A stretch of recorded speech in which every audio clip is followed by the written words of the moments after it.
Perfect सफेदी न मिली। आखिरकार राजस्थान के मकराना की खदानों में वो चमत्कार मिला।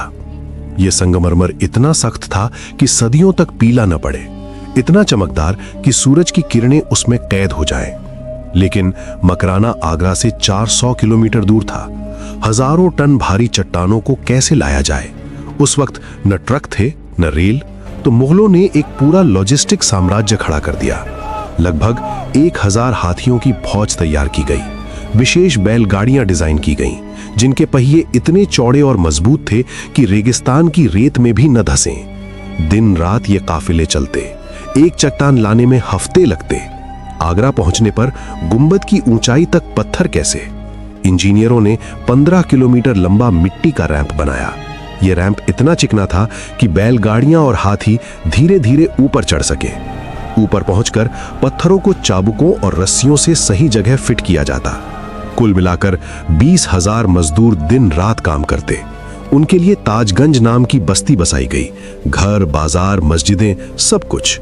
ये बस्ती आज भी आगरा में बसी हुई है, जैसे निर्माण की यादें जिंदा हों। लेकिन दोस्तों, सिर्फ सफेद संगमरमर से ताजमहल अधूरा था। शाहजहां चाहते थे कि ये आसमान का टुकड़ा लगे, तारों से जड़ा। इसलिए अपनाई गई पियत्रा द्योरा तकनीक। ये इतालवी स्टाइल थी, लेकिन मुगलों ने इसे परफेक्ट किया। संगमरमर की सतह पर महीन चाकू से फूल पत्तियों के डिजाइन उकेरे जाते, फिर कीमती पत्थरों को काटकर बिल्कुल फिट करके जड़ दिया जाता। कुल 28 प्रकार के पत्थर यूज हुए। नीला लापिस लाजुली अफगानिस्तान से आया, जो आकाश का रंग देता है। फिरोजा तिब्बत से, जो हरे फूलों को जान डालता है। जेड और क्रिस्टल चीन से, जो चमक बढ़ाते हैं। कार्नेलियन अरब से, लालिमा के लिए। जैस्पर पंजाब से और नीलम श्रीलंका से। शाहजहां ने अपने दूत दुनिया भर में भेजे। व्यापारिक रास्तों से ये पत्थर मंगवाए गए। दीवारों पर जड़ने के बाद ये डिजाइन इतने जीवंत लगते कि लगता जैसे फूल खिल रहे हों। लेकिन ये सिर्फ सजावट नहीं थी, ये थी ऑप्टिकल जीनियस। मुगल आर्किटेक्ट्स जानते थे कि आंखें धोखा खा सकती हैं, इसलिए चारों मीनारें थोड़ी बाहर की तरफ झुकी हुई हैं। दूर से देखें तो सीधी लगेंगी, अगर सीधी होती तो परसेप्शन से लगता कि गुंबद पर गिर रही हैं। साथ ही भूकंप आने पर ये मीनारें बाहर गिरेंगी, मुख्य इमारत को बचाएंगी।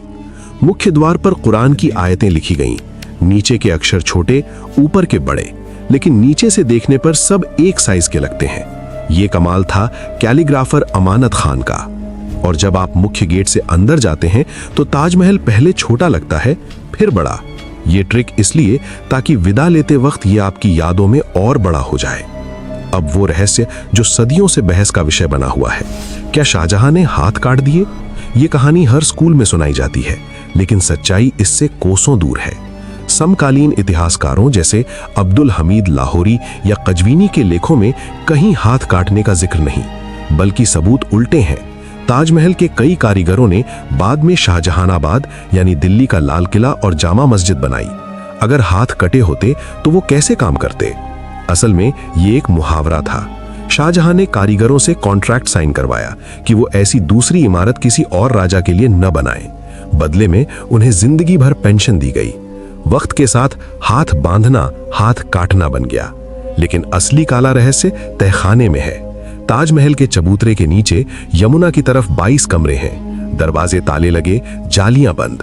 कुछ लोग कहते हैं यहाँ हिंदू मंदिर दफन है या देवी देवताओं की मूर्तियां हैं, लेकिन पुरातत्व सर्वेक्षण ऑफ इंडिया ASI की रिपोर्ट साफ है। ये कमरे इंजीनियरिंग का हिस्सा है। ताजमहल मेहराबों पर खड़ा है ताकि वजन बराबर बटे। ये कमरे उसी आर्च सिस्टम का सपोर्ट है। दूसरा कारण मार्बल कैंसर। इंसानी सांसों से निकलने वाली कार्बन डाइऑक्साइड नमी के साथ रिएक्ट करके ताजमहल को झाड़ दे